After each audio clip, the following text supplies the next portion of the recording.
Assalamualaikum Ibu Ipa. Waalaikumsalam Ibu Dipa. Gimana kabarnya nih Ibu Ipa? Kabarnya baik Bu, Alhamdulillah luar biasa. Tapi Bu, ini agak sedikit loyo saya Bu. Oh, sedikit loyo ya. Terima kasih Ibu Ipa sudah datang. Katanya ada yang mau diomongin nih ya. Sebelum mulai percakapan saya mau tanya dulu nih. Kira-kira tujuan Ibu Ipa datang menemui saya untuk apa ya? Tujuan saya ingin untuk mencari jalan keluar atau solusi dari permasalahan yang saya hadapi Bu. Begini Bu, saya kepikiran dan mengganjal di hati tentang salah satu murid saya stres Bu menghadapinya. Tingkah lakunya agak lain dengan yang lain Bu, itu agak kurang bagus Bu. Oh, terkait masalah murid ya Bu Ipa ya. Bu Ipa ingin mencari solusi terkait permasalahan murid di kelas ya Bu ya. Saya ingin curhat dan mencari solusi. Di sini saya melihat Ibu Dipa sudah punya pengalaman, ya punya pengalaman mengatasi masalah murid. Saya ingin Ibu berbagi untuk mengatasi masalah yang saya hadapi ini Bu. Oh, begitu ya, Bu.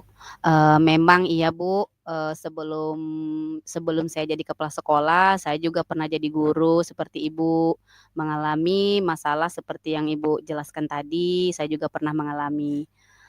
Kira-kira untuk sesi kita ngobrol kali ini, menurut Ibu Ipah yang menjadi tolak ukur keberhasilan coaching kita ini apa ya, Bu? Biar tolak ukurnya itu lebih terarah. Tolak ukurnya biar anak yang tadi saya sebut namanya Bu, namanya si Amir Bu. Heeh. Biar berubah tingkah lakunya Bu. Oh, begitu. Selama ini bagaimana, Bu? Apa permasalahan yang Ibu Ipa hadapi? Permasalahan saya begini ya Bu, saya runtut satu persatu.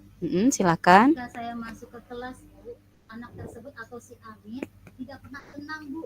Jalan sana, jalan sini, ngobrol sana, ngobrol sini.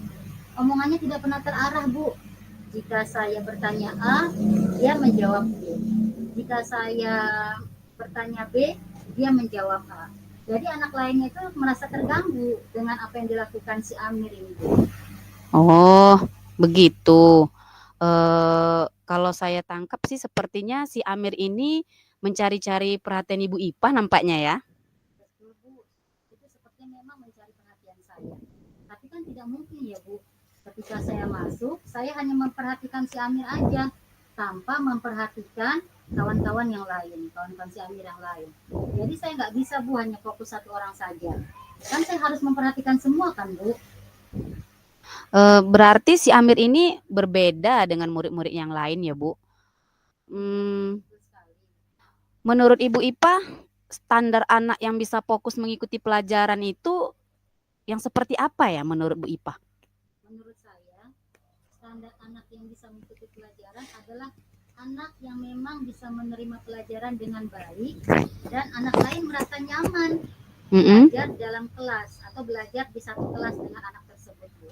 Begitu Bu. Bisa tidak Ibu Ipah menggambarkan kondisi anak itu yang bisa fokus pada pelajaran itu seperti apa? Karena kan anak yang bisa fokus pada pelajaran itu pasti sudah pasti di skala angka 10 kan. Nah, jadi kondisi Amir sekarang itu di angka berapa ya kira-kira menurut Ibu Ipah? Kalau menurut saya Bu, skala untuk nilai si Amir itu Bu di antara 5 dan 6. Yang paling pas Bu angka 6 lah. Karena menurut saya angka 6 itu angka yang sudah paling pas untuk si Amir. Walaupun di belakang angka tersebut ada angka 5, ada angka 4, ada angka 3, 2, dan 1.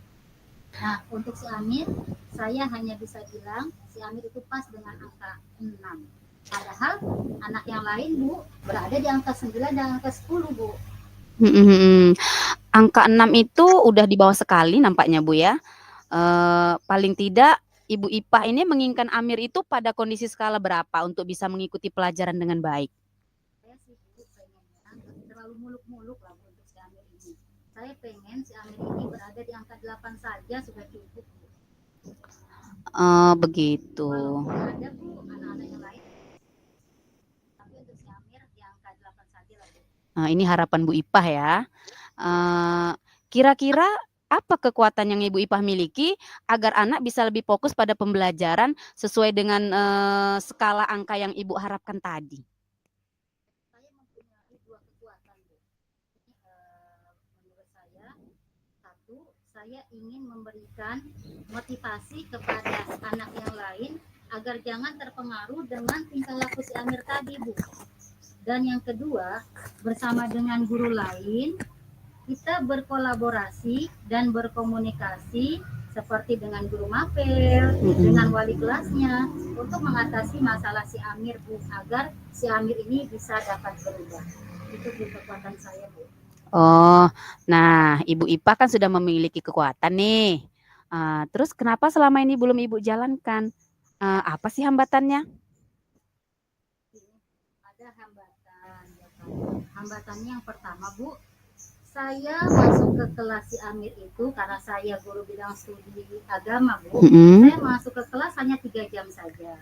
Jadi tidak terlalu fokus untuk si Amir karena banyak lagi perhatian saya bagi untuk yang lain. Dan yang kedua, hambatan yang kedua, saya ingin cerita dengan guru lain atau dengan teman sejawat, guru mapel yang lain. Tapi Bu, ketika saya akan cerita, guru yang lain masuk. Ketika guru lain masuk, saya kosong. Jadi waktunya tidak pernah ketemu Bu antara saya dengan guru yang lain. Jadi kesepakatan itu tidak pernah bertemu. Begitu Bu. Oh iya iya iya. Berdasarkan hambatan yang Ibu ceritakan tadi, ada nggak solusi yang bisa untuk mengatasi hal tersebut?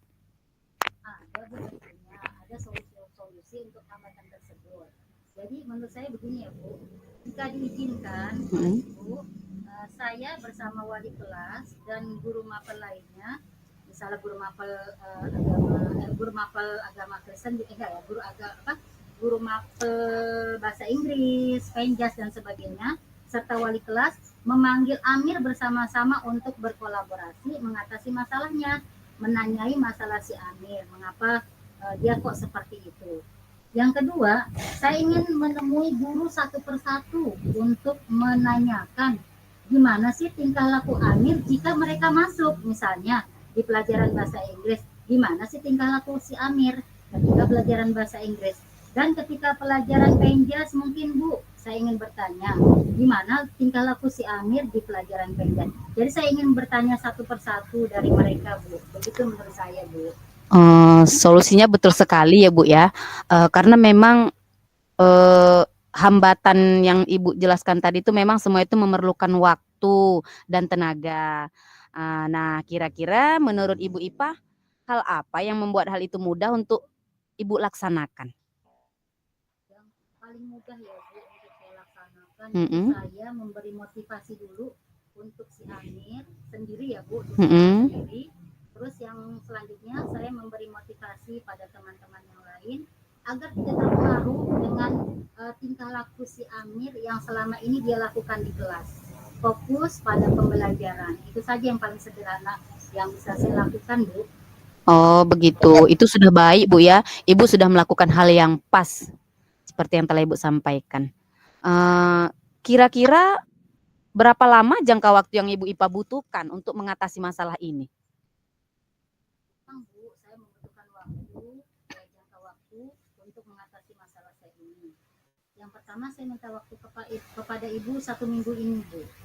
Bila perlu juga saya minta tambahan 1 minggu lagi Bu, karena membicarakan masalah ini dengan rekan guru memerlukan waktu yang panjang, karena guru yang saya hadapi ini satu persatu saya datangi. Dan bila perlu juga saya akan datang ke orang tua si Amir untuk menanyakan tingkah laku anaknya dan untuk mengabarkan tingkah laku anaknya di sekolah. Begitu Bu kira-kira. Oke Bu, Ibu minta tambahan waktu 1 minggu lagi boleh.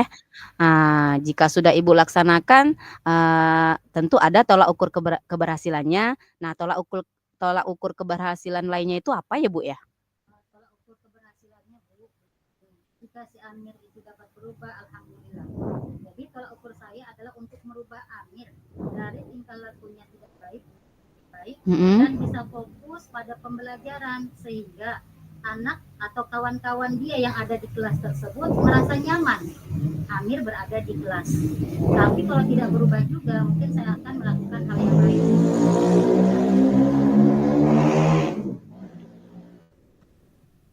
Nah, bagaimana komitmen Ibu untuk bisa menerapkan apa yang ini Ibu lakukan untuk mencapai tujuan tersebut?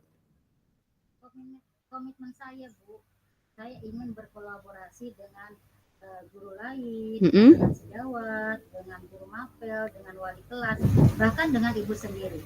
Jadi setelah itu, apabila masalahnya belum juga teratasi, saya akan mengadakan home visit, Bu. Jadi saya akan datang ke rumah si Amir, saya akan melihat latar belakang keluarganya. Kalau belum juga, ya saya akan datang lagi kepada ibu untuk coaching kembali, Bu, untuk curhat kembali lah atas masalah ini. Begitu, Bu. Wah, keren ya Ibu Ipa ya. Komitmen Ibu ini sudah sangat baik sekali nampaknya. Dan jangka waktunya pun sudah ada ya, seminggu tadi ya Bu ya. Boleh ya Bu, setelah 1 minggu kita nanti ngobrol lagi untuk melihat progres dari tujuan yang Ibu inginkan tadi. Saya meminta ketemu lagi dengan ibu ya dalam setelah 1 minggu ini untuk mengabari progres yang telah saya lakukan dari rencana untuk menyelesaikan masalah murid saya yaitu si Amir. Boleh Ibu Ipa, saya tunggu nih dengan senang hati. Semoga bisa terlaksana dengan baik ya Bu ya.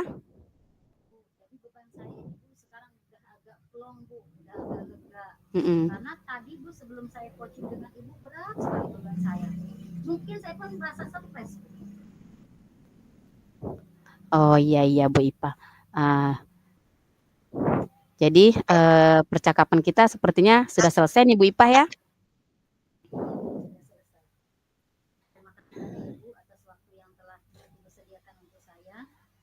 Saya ucapkan terima kasih telah memberikan jalan keluar atas permasalahan saya ini. Ya Ibu Ipa, terima kasih kembali juga. Saya doakan semoga bisa terlaksana dengan baik.